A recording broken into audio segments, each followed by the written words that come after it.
to go to the bathroom or whatever, just don't worry about that. Okay, then let's start with the introduction to mobile robotics. What is a robot, especially what is a mobile robot? Okay, here I put some definition I found everywhere. No, it's a machine controlled by software that uses sensors and other technologies to identify, navigate through its surroundings. And mobile robots combine artificial intelligence with physical robotic elements such as wheels, tracks, arm, legs, etc. What is important is what has to have a machine to be considered a robot, okay?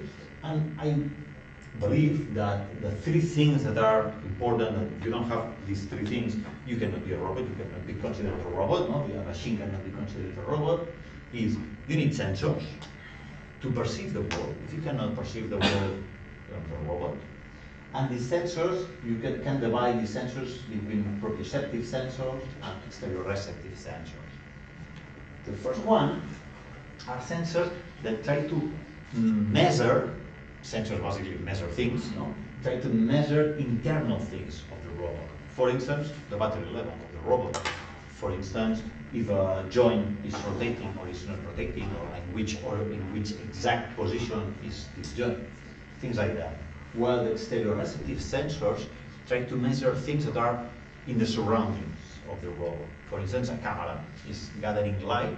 The cameras are just transforming light to some numbers, RGB codes in a specific format, or a matrix format. Or a LiDAR that measures distances around the robot, or a rangefinder that also measures distances but using a completely different technology, things like that. Okay? Then we need to have robots in order to be considered a robot. We need to have sensors in order to be considered a robot. The other thing that a machine has to have to be considered a robot is actuators. If you cannot move around, if you cannot intervene in the world with a manipulator, with an effector, with something like that, that it can be movable, it's not a robot again. Then actuators are used to move, to manipulate, to reorient the sensors, etc., etc. And finally, we need some computing capacity.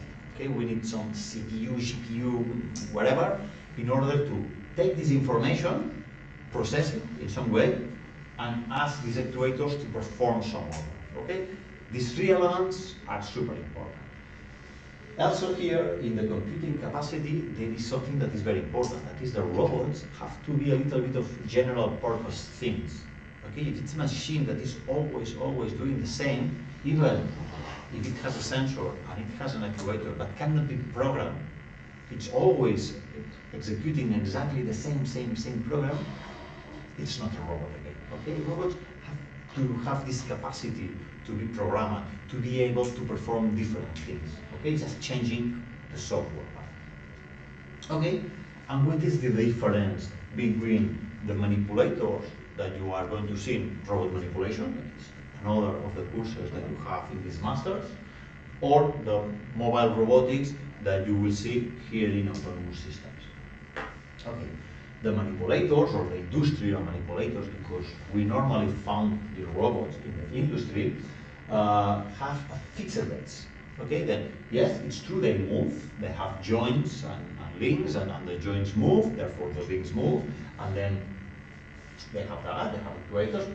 Most of the time they have sensors, they have, you can attach sensors in the effector, they have sensors in the joints to know the exact position of the joint. They can have, in this case, a universal robotics UR robot has force sensors. It can sense force. It's not exactly that they have force sensors, but they can sense force, etc. They, of course, have a big box under the robot where there is a CPU with some capacity of computing, and where you can change the program.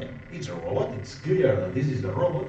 But the main difference of this robot with this is a Turtlebot 2, is that here the base is fixed and here the base is not fixed.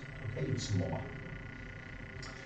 Regarding mobile robots, we can classify them in lots of different ways. For instance, we can classify in the medium they move.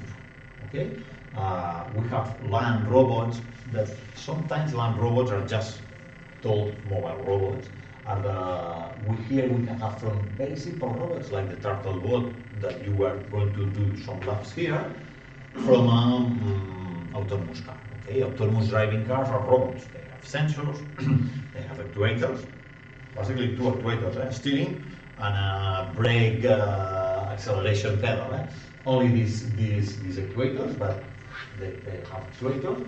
They have a lot of computational power in order to process all the sensors that these autonomous vehicles have. And you can change a little bit its programmation. Basically, you can change where you want to go, and then it will displace from one place or to the other place. It's quite limited, the kind of changes in the programmation that you can do, but it's enough. Then, from this very simple sensor robot to this very complex robot, they are not so different. Okay, the principles are pretty similar.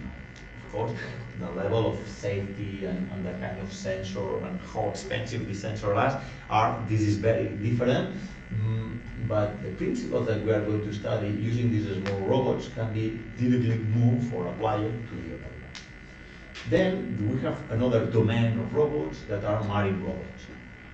Here in the University of Girona, we are quite a specialist in marine robotics. Okay, we have developed several underwater robotics. For instance, here you can see the Sparus 2, that is a torpedo-shaped IUV that we developed 2014, if I remember, something like that, more than 10 years ago. And in future slides, you will see other robots that we have already developed here. And marine robots, in a sense, are similar to other land robots. Instead of wheels, they have thrusters, propellers that move, but they have sensors to localize the surroundings. Normally underwater, instead of LiDAR or laser things, you use sonar, because the water turbidity makes the laser to attenuate very fast, and then it's not worth to use lasers because you will see only 1, 2, 3 meters far, no more than that. However, acoustics work much better underwater than on surface, on the air, let's say. Then this is a big change in technology because lasers are much more accurate than sonar. Also, cameras suffer all these problems of turbidity and things like that, lack of light if you are quite deep at sea. And also, we cannot use things that use electromagnetic waves, like GPS, for instance. Underwater, you don't have GPS. Then here, having a quite accurate positioning is not so difficult using an autonomous drive. If you are on a normal road, if you are inside the tunnel or in the mountains with trees and things, then things start getting harder. But you can rely that from time to time, at least, you will have a position fix that will tell you exactly where you are from the Earth, the Earth's surface. Marine robotics don't have that.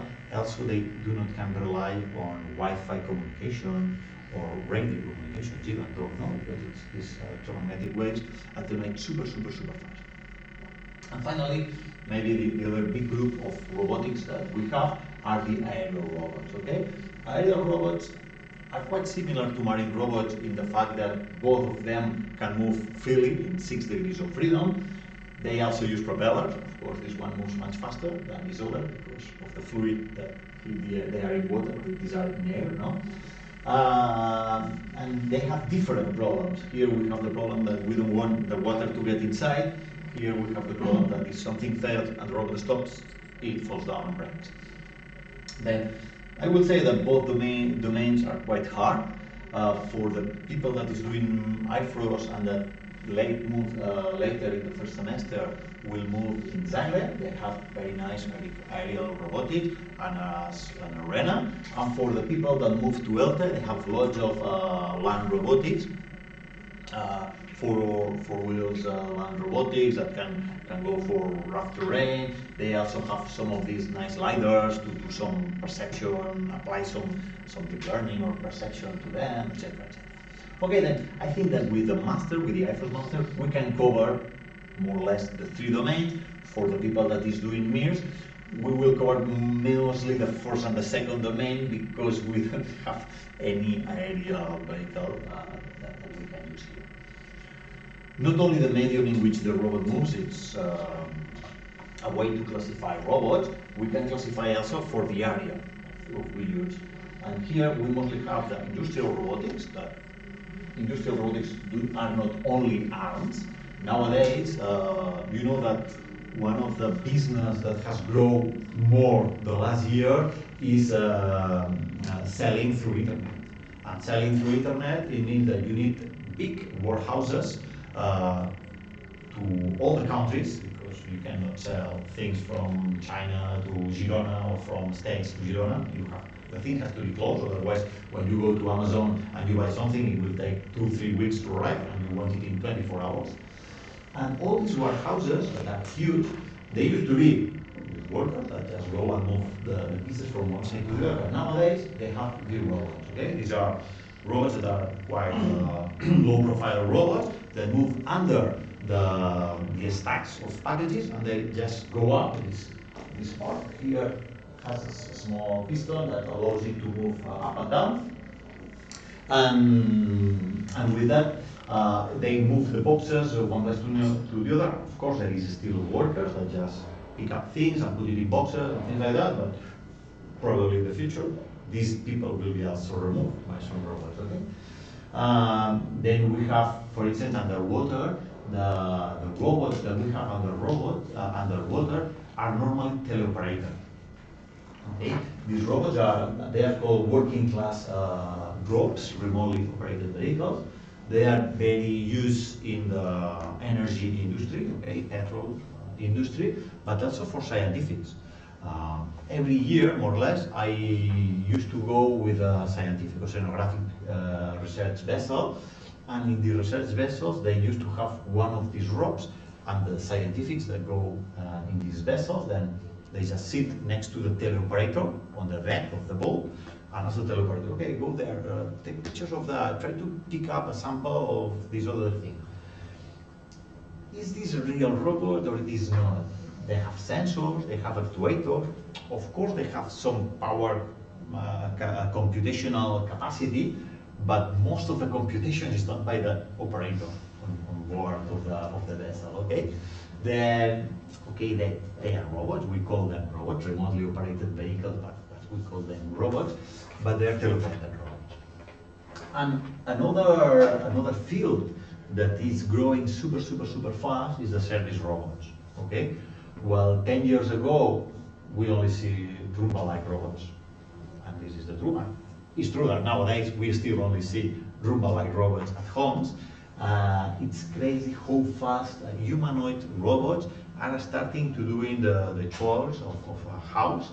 Right now, in academic level, let's say, it's not very robust yet, and they are expensive tools, and experiments work in a very prepared conditions, but I'm sure that in a few years, maybe not all the people, because these machines are expensive, but there will be robots doing domestic tasks in hospitals or restaurants or some rich people houses.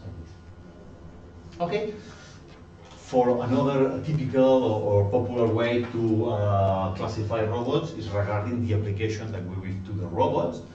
Here in the hospital of Girona, we have one of these robots. I don't know if you know this, it's called Da Vinci, and it's used to do laparoscopy operations. Some years ago, we did a visit to the center, and the doctors there show us how it was and allow us to teleoperate it, of course, not with a person, just with some samples that they have. And again, this is a teleoperated machine.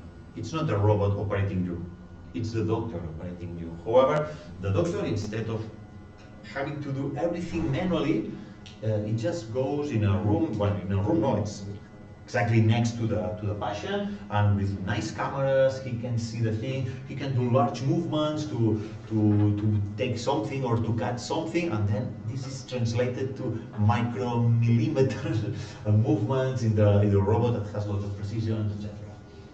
What I was telling, Other applications, for instance, what it's called the delivery robots, especially for the last mile. No? We know that moving things, moving goods from China to Europe, it's done normally by boat. Big boats with large containers, and the goods arrive to Europe. Once they are in Europe, then using trains, using trucks, we move it to the warehouses. In the warehouses, we have the robots that put everything where it has to be, and with the help of some human operators, they do the small packages that has to go to your home. But from these warehouses that are not far from our homes to really our homes, then we need lots of people. You see every day more people in the streets, no, with a big bag in the back, and a bicycle or a scooter, bringing packages to the people. If you can create a company that do small robots to do the last mile delivery, you will be rich. Okay? Of course, it's not easy to do that because you have to drive these robots in a world that is very dynamic, full of obstacles, full of people that want to steal you what you have inside. It's not easy at all, but the company that succeeds doing that will win a lot of money. This is another of the robots that we have developed. This one is called Girona 500, and here in this first version we put just a single arm on the front of the robot. In the new version that we have developed, we will do a visit, okay, to our center, to our research center, because I think it's very interesting for you, and not now, but maybe more in the second semester. Probably we will also provide you some opportunities to work with us in some projects or some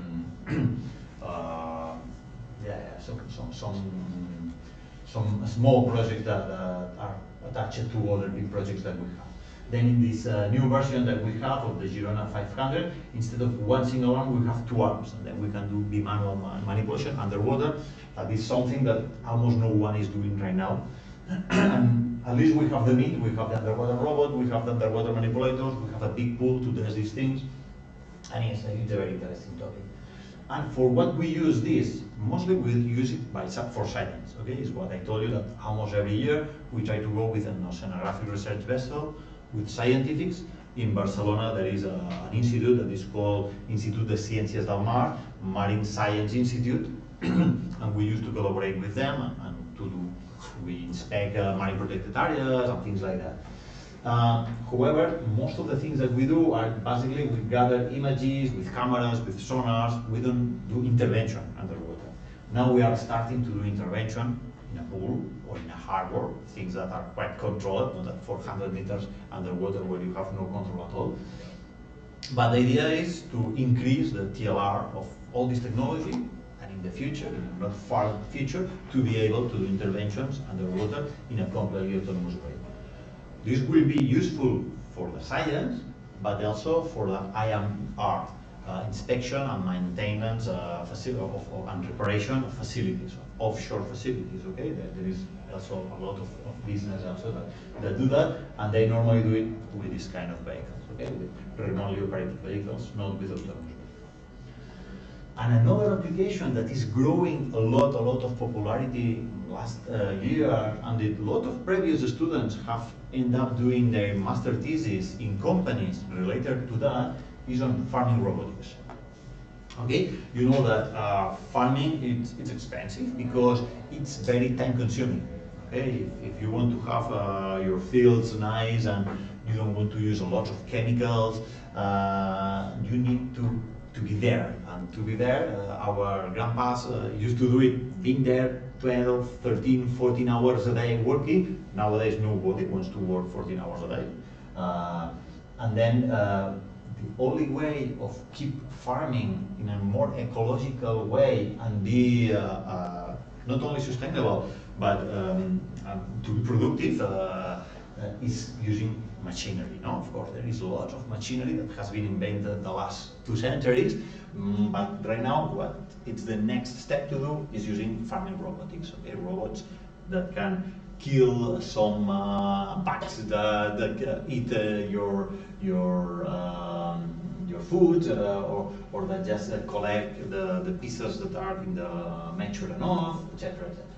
Okay, then farming robotics is also another area in which robotics will be present in the future. Of course, we can keep talking about classifications, if they have wheels or they have legs. Nowadays, legged robotics are very popular. You see that there are dog-like robots, there are lots of dog-like robots, there are humanoid robots, etc. This is mostly because a few years ago, when I say few, I mean 2, 3, 4 years ago, most of these legged robotics were controlled using something that is called MPC, model predictive control. Model predictive control is not only difficult to apply, it requires a lot of computation, and the results are pretty good, but are not perfect, let's say. And then using MPC to a small dog that cost you 2,000 euros probably was not worth, and people was using that for the Atlas humanoid things like that, okay? Very, very big robots. Nowadays, there was a paradigm shift, and this is why we do a little bit more hours of reinforcement learning in this initial course. That is that people using reinforcement learning is able to teach very complex legged robotics to work much efficiently than using MPC and other more standard or more classical control techniques. Okay, and then legged robotics are very nice. Also, there is a jamming quality regarding the joints, the motors, the actuators that are used in the joints. There are very small electrical robots or drives that are super powerful, that consume very little, and this has also an explosion on legged robotics. And then, of course, if you have legs, we have legs, then it's easy for a robot with legs to move around an environment that is designed not by robots, but by people. And then I think that although we will be working mostly in wheel robotics here in the master, they are a little bit easier, and the robots that we have are from 2, 3, 4 years ago, and they are, most of them, wheel robotics. Legged robotics are not the future, are not the present. There are also bio-inspired robotics that just take inspiration from nature. For instance, underwater, there is a lot of researchers that do a kind of fish-like robots, things like that. And then, okay, another field, another classification can be if the robots are field robotics or not. You know that the master is called field robotics. Our idea of field robotics is that you will work in the 3 basic domains, and that we will not work in a completely predefined and predictable environments, but in the outside where environments are unknown, are dynamic, most of the time they are stochastic, they are not deterministic. If you do something, sometimes happens one thing, sometimes happens another thing, okay? In fact, the field robotics are a subgroup of the service robotics, okay? Because a house, like these robots used to work inside the house, are also unknown, dynamic, unpredictable, etc., especially if you have kids. Okay? Then, main challenge that we will face during this course, but in general during this master, regarding mobile robotics.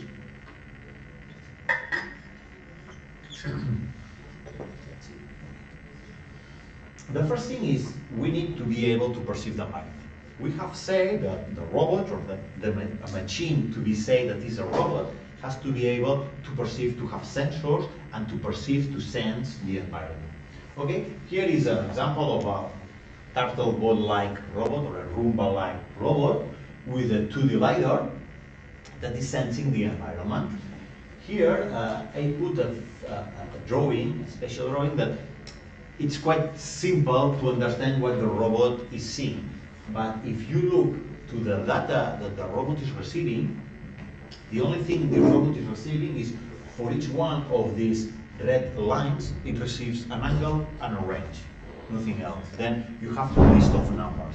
If I give you the list of numbers, probably it will be not so easy to understand what's going on, okay?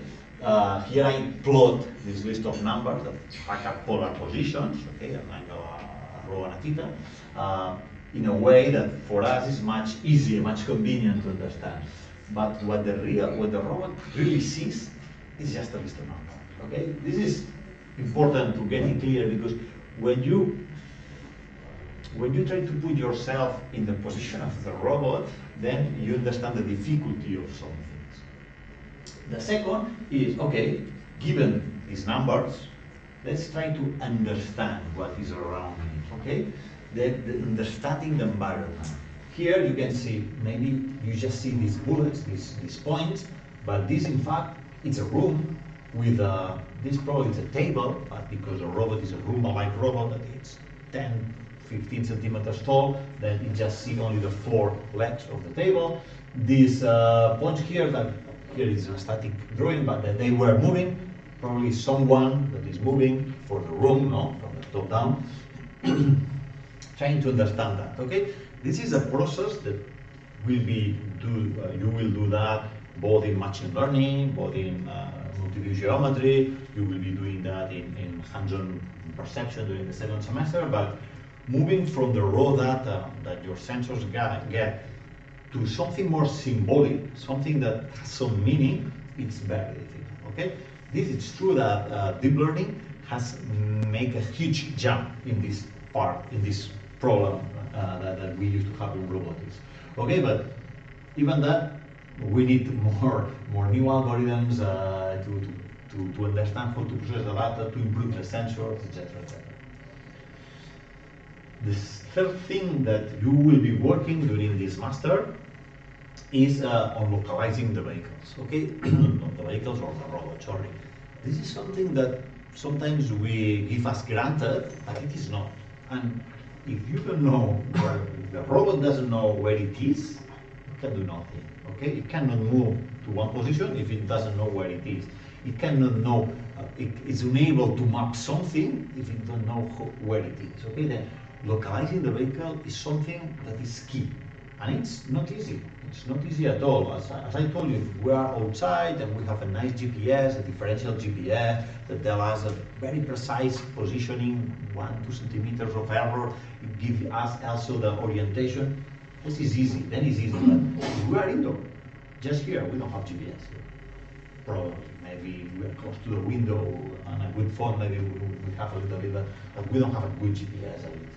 Then localizing a robot or a vehicle or whatever, it's super important and it's not easy at all. This is what you are going to study most in probabilistic robotics and in the hands-on localization. Okay? Then, if we know more or less the environment, where the things are, and we know where we are, where the robot is, then we can move. In this moment, we can start moving. And this is when this course is the one that you are going to use to plot the routes, to follow the routes, to smooth the routes, etc. Okay, this is mostly what we are going to do most part of this course, that is motion part. And there are many other things. You can manipulate things. This is something that you will be a little bit in robot manipulation, but that you will also see in the second semester in the hands-on intervention. We will do doing task planning and reasoning. This is something that we will do in the hands-on planning. We will improve a little bit our knowledge on motion planning. You will see that the algorithms that we see during this semester are the more basic algorithms. They work pretty well, they are the basics, you need to know them, but they are not super complex algorithms. In the second semester, we will go a little bit deeper on that, and we will add more kinds of planning. We not only plan routes, we also plan tasks, for instance, things like that. We will do new algorithms like exploring. What means exploring? Exploring means you put a robot here in the room, it knows nothing about this room, and I ask the robot, I want a map of this room. And then the robot has to localize itself, because if it gets lost, it's unable to map anything, to map the objects that it sees, but it has to be able to move around without colliding with any object, then plan routes, and it has to discover all the unknown parts of the room, then it has to know where to move in order to keep exploring and exploring until the full room is explored. Or for instance, to coverage. I put the robot here and ask the robot, okay, I want you to clean the floor. Which algorithm this algorithm has to follow in order to pass, not to explore, because when you explore, maybe your sensors see pretty far, then you don't have to be everywhere to know how the room is. If you just see, if you have a line of sight with all the walls, with your LiDAR sensor, with your cameras, whatever, it's enough. But if you have to cover, no, because your sensor, your vacuum cleaner, whatever you have, it has to be exactly in all the spots of the room in order to clean the room. Then these are another family of algorithms, etc. Okay, and now let's move to see some of the sensors that we are going to see, maybe not all of them, but most of them during these courses. I'm sure that you more or less already know these sensors, but I told you today is a very introductory class. We have from super simple sensors, like a bumper, you know, the Roombas. I say Roomba because I think it's the most popular brand, at least here. I don't think you come from everywhere in the world, and I don't know, maybe in your country it's much more popular than a Xiaomi robot cleaner or some other. But bumpers are basically two buttons, one button in the right, one button in the left. If the robot collides and only the right button is pressed, it knows there is an obstacle in the right. If only the left button is pressed, there is an obstacle in the left. If both are pressed, it's the obstacle is in front. Basically, it's the simplest sensor you may have in a robot. Ultrasonic rangefinder. If you like robotics, probably you have played with an Arduino, and this is one of the most popular sensors in Arduino. Basically, here you generate a wave, okay?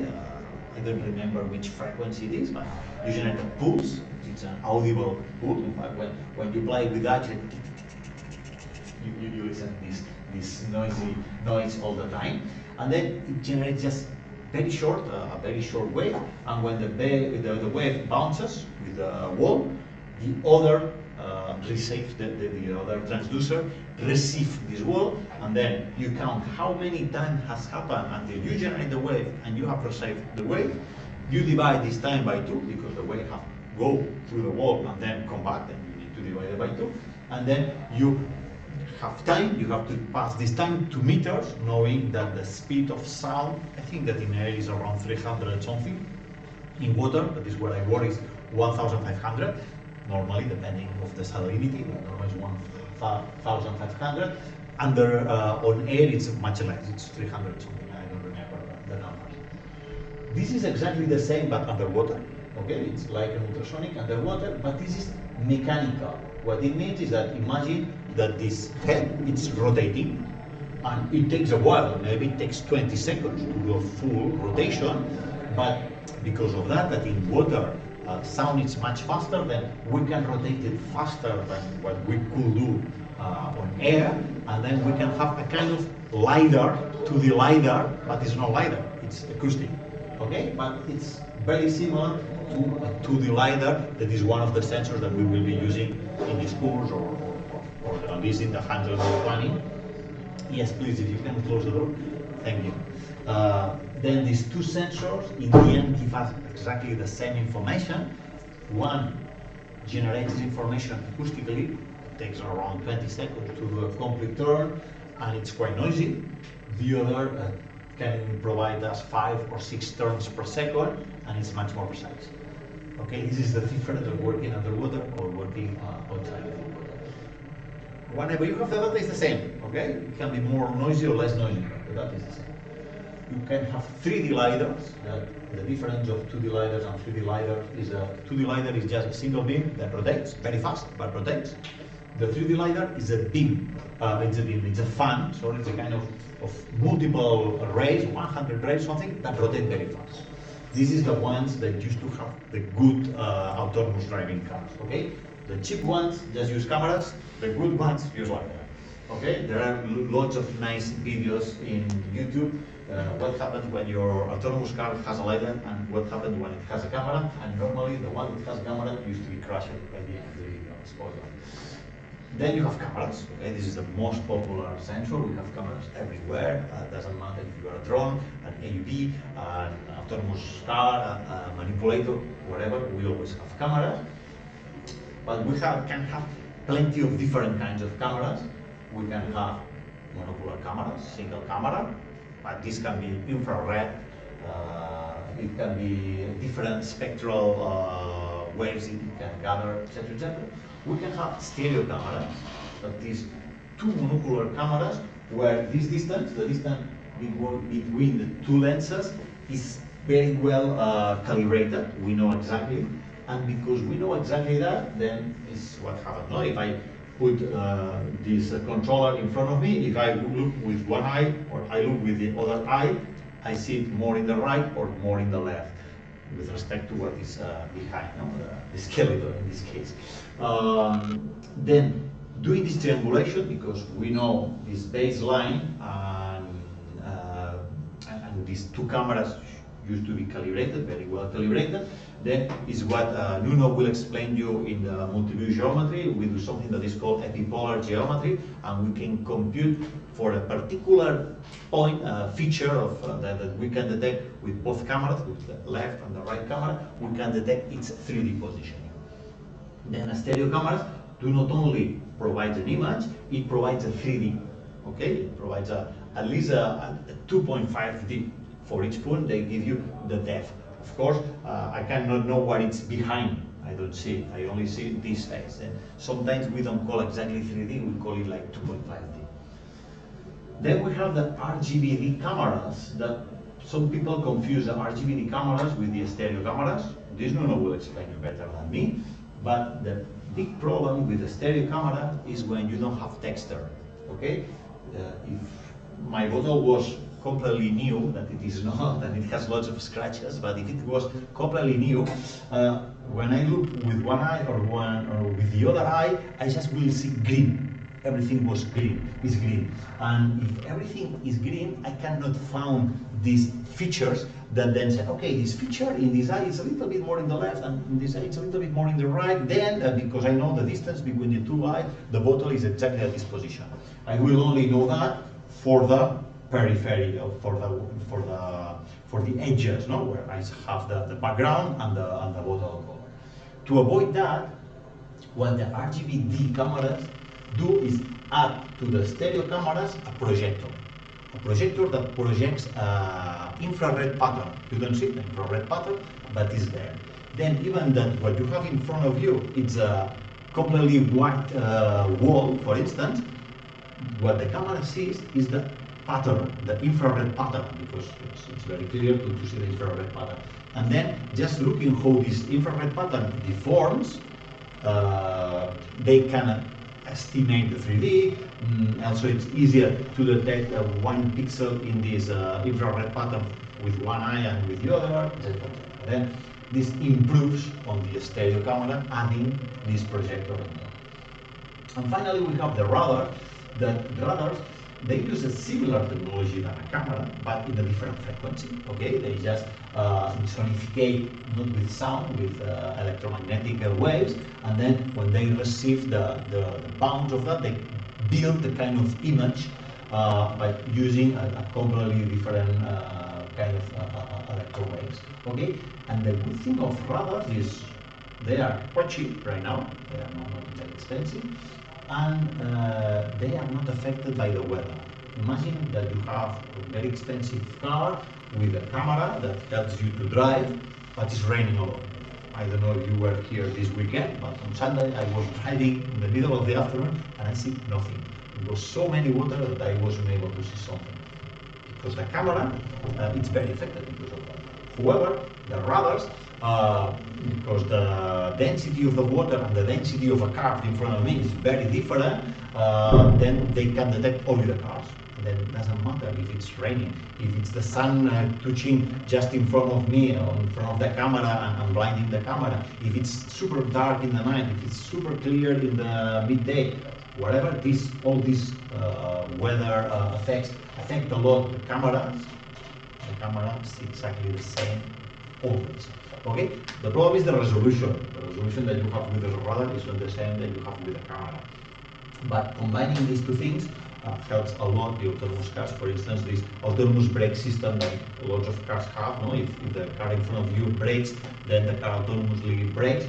Used to work with a radar because it's very simple for a radar to detect that. Okay, then these are some of the most popular sensors that you will be seeing around.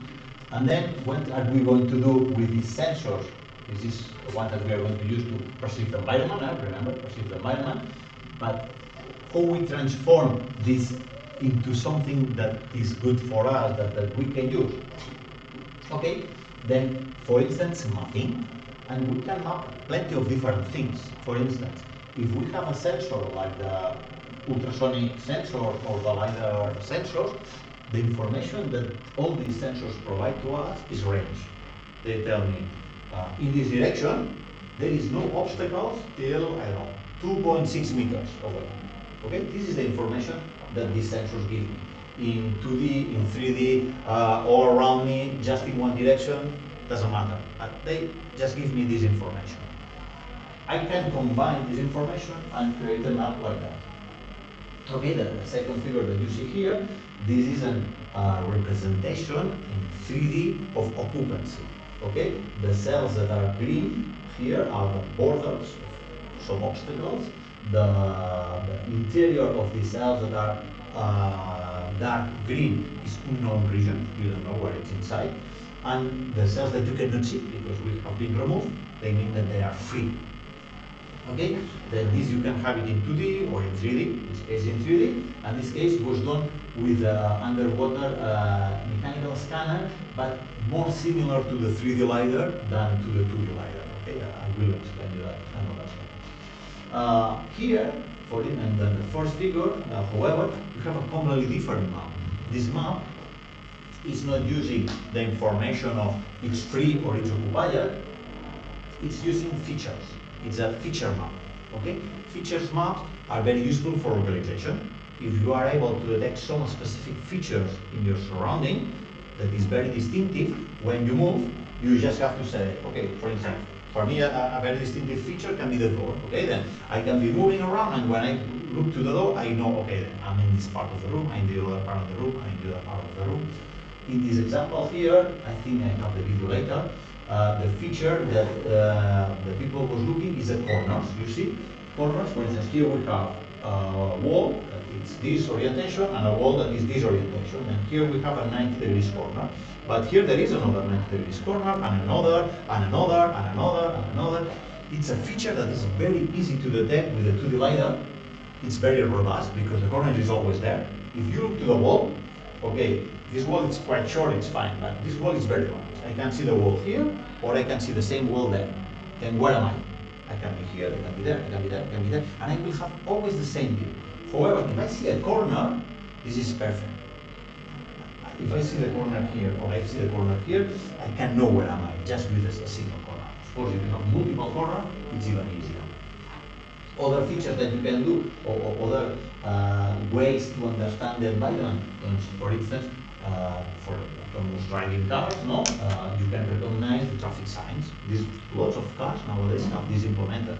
You just go driving, and then you see in your screen inside the car maximum speed 50 kilometers per hour or 60 kilometers per hour. It's not that it has a GPS connected to the database that knows that in this particular road you have to go at 60 kilometers per hour. No, it's only that the road has a camera able to recognize the traffic signs, and maybe you can skip it, but the car never skips nothing, and it should never skip something. And then you see the last traffic sign in your screen in the car. Localization, as I told you, for mobile robotics, like the ones that we are going to use in this course, some of the sensors that I do not put here because these are all exterior receptive sensors, but one of the sensors that we will use is the encoders, okay? All the robots, all these mobile robots has encoders that tell us how many turns a wheel has gone.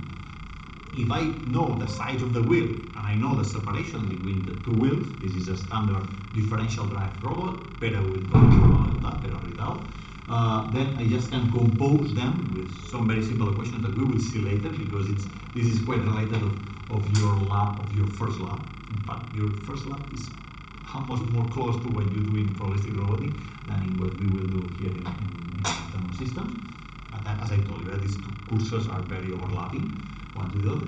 Then if we do that, we just take the encoder measurements and we integrate them, we obtain the red trajectory.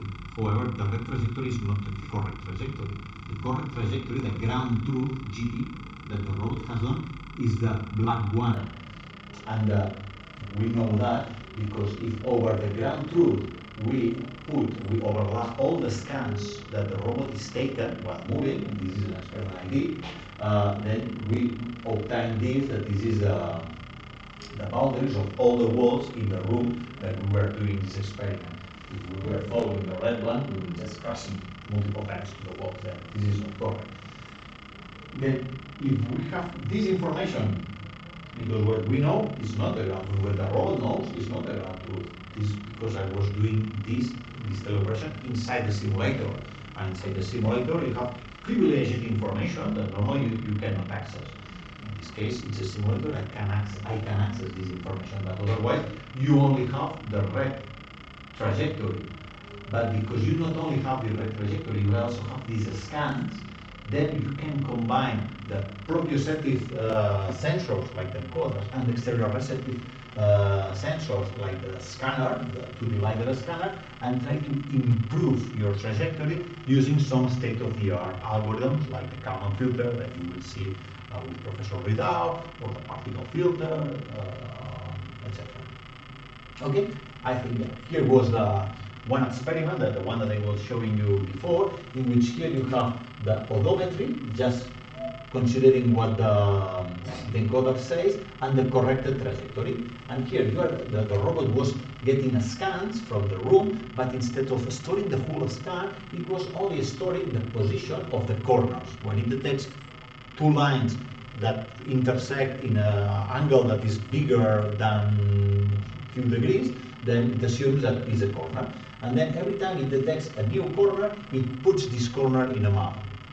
It's a feature map, okay? And then it tries to localize itself. When it sees again a corner that it has already seen once, then it tries to localize itself with respect to this corner. No? For instance, at the beginning it only discovers these two corners here, but then it discovers more corners here. Now you see that this purple circle here is growing because it's moving to a place that it's unknown. It doesn't know what is here. Okay, it detects one corner, it's growing until it discovers again one of the corners that it has seen in the beginning.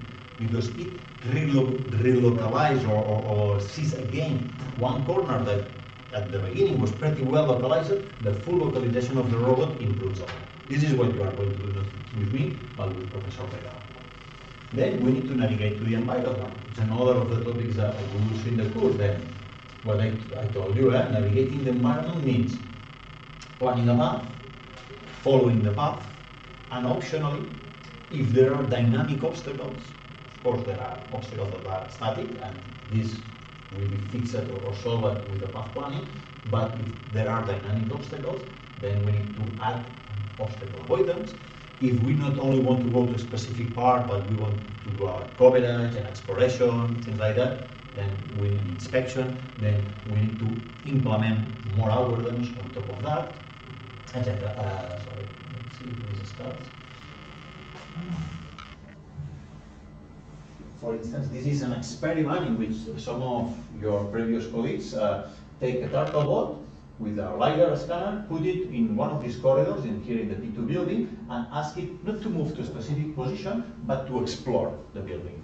Then the robot is start moving. The light gray areas is areas that has been already explored. Black areas are walls, and the rest is unexplored. Then the robot tries to go always to unexplored areas, and when it moves to the unexplored areas, it plans a path to do not collide with any of the obstacles that he has previously seen, and it starts moving. Here, however, as you can see, the walls are every time thicker and thicker and thicker. This is because they are only doing motion planning and no localization, and it relies on the encoders to assume encoders and the gyro inside this robot, to know the position. But they were exploring here, you can see the real fit camera, and it's very nice because they explored quite a large corridor, and when they stopped it here, I think because the Wi-Fi was cut or something like that. But probably if it was not for this problem with the localization, that eventually the robot will get loose, completely loose, if they were combine here the exploration and the localization, for instance, of the corners, they could have explored the full map of the university here, that it's quite big, and it will work pretty well. Okay, then this is things that will be done. Okay, and that's all. Okay, yeah.